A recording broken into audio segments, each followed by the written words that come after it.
good part of this movie, you're in the back seat of that rental car. How was it being back there with those two funny guys in front of you?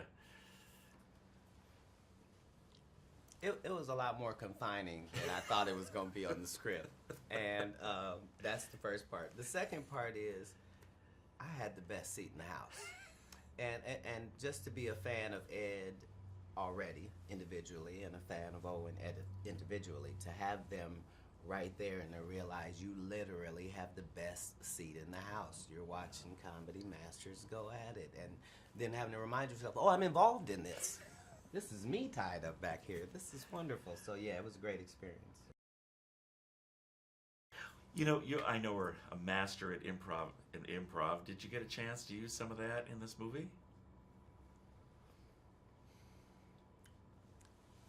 Secretly, a lot of the improv that you do, you're trying to fill a little space that's there. You're trying to flesh out something.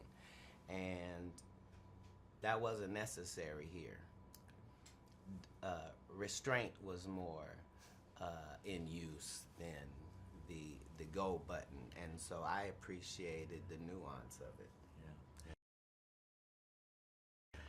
Back in the day, did you ever do any hitchhiking? Yeah.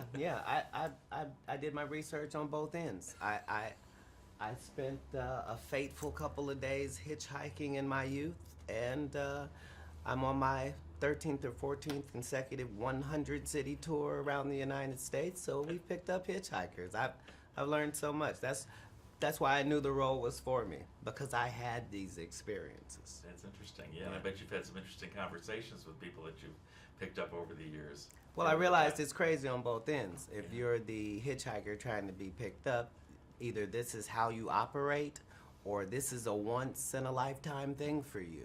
And on the other end, you don't know who this person is that you're bringing in, but you also don't know.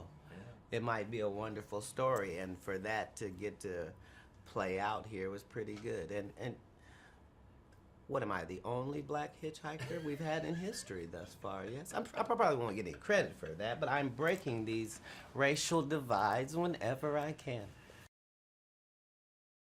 Well, you're also working with a first-time director here. Obviously, he'd been a cinematographer, done a lot over the years. But Larry, how was it working with him? Well, we got somebody who knew this project like the back of their hand, could give us beats in his sleep, who was conscientious to both cast and crew. It completely blew our stereotype, if you will, in a movie where we were talking about blowing stereotypes, so it made good sense.